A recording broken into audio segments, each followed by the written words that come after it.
The knowledge management is, I would say, too low. Again, quite doing AML records or something like that. But we've seen Germany, France, England probably also. Sometimes we are in advance from the folks in the US on that side to make that transformation closer to the business values. And that's probably because we have external pressure on our companies. The cost savings, actually, if you look at all of the transformational case studies, they have vision. You know, we used to have a world that was coming from knowledge management in KM, and so that was all about organisational, you know, kind of structure of knowledge and capturing the long-term value of knowledge. And then social software, through blogging and wikis and activity streams, that focused on knowledge flow. So two aspects of that. One is the collaboration, and one is the sort of personal experience of knowledge, personal knowledge management, you know, and the use of it in your own productivity. So I think, you know, it's like a pendulum swinging. We've gone from the organisational to the personal, and I think now we need to also pay attention back to the longer term organisational as well.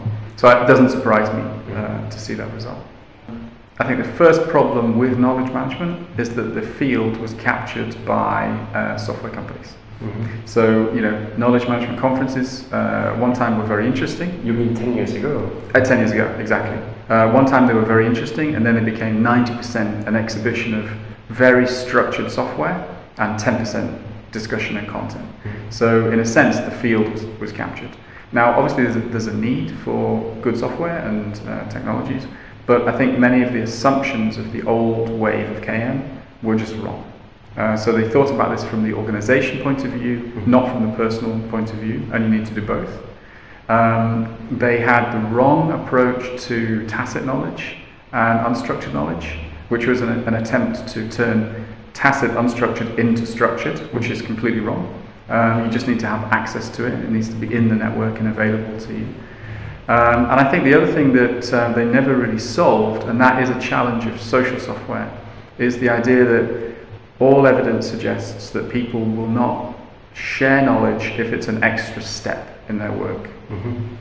You need to be sharing in the flow of your work, otherwise you would never bother doing it because you bear the cost but you don't get the benefits from that sharing. So I think we're still not there yet in terms of tools and behaviours, but I think we are closer to a position where you can just work and then the sharing happens sort of magically in the background, if you know what I mean. So for me, I think the first tools that really did that well were probably wikis, because you got personal benefit from organising your own content, but actually if everybody organises their own content, then you have this amazing collective resource you know, that can help the organisation.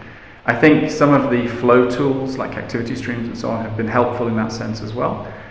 But you know, we're still stuck in a world of documents. You know, if you look at the leading social platforms like Jive and IBM Connections, they still assume that people make Word files. You know, and why would anybody make a Word file? I mean, it's sort of crazy. You know, it has no value beyond the words inside it, which are sort of trapped and not able to share themselves with other knowledge. So I think, you know, it's a long journey, and we haven't finished that journey. We're not in a sort of document-free world. We're not in a completely unstructured knowledge world.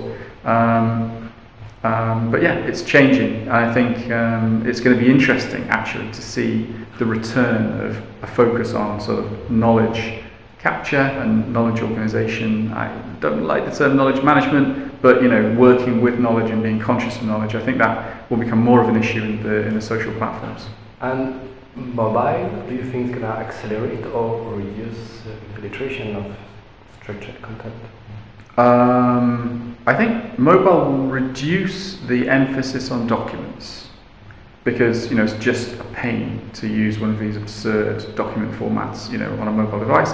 However, we're happy using our Google Docs on a mobile device, and so, you know, Google Docs technically are documents, but they have all the good sides and not so many of the bad sides of documents. So it's the future of document, composite document.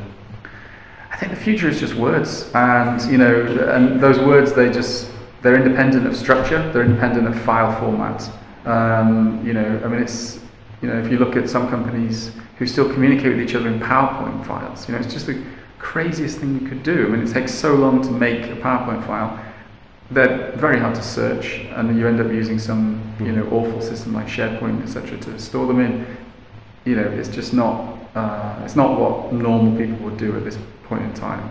So I think the future is just about words, and I think the future is also about agile organization of content. So it's not about having one taxonomy or one structure into which you put everything. It's about each of us having a window onto that structure, and taxonomies which are flexible or context specific. There are absolute needs for taxonomies, and there are some very clear taxonomies in medicine, in engineering, in legal, and so on and so forth. But then there are many other use cases for documents, and we sort of, or content, we hoped that tagging, was one of those things that would allow multiple organizational layers to be placed on the same content. And that happened for a while, but people have sort of, it was hard work, and people have sort of left that behind a bit. So there is room for smarter ways to flexibly organize knowledge, I think. Brilliant. Cool. Perfect. Thank you very much.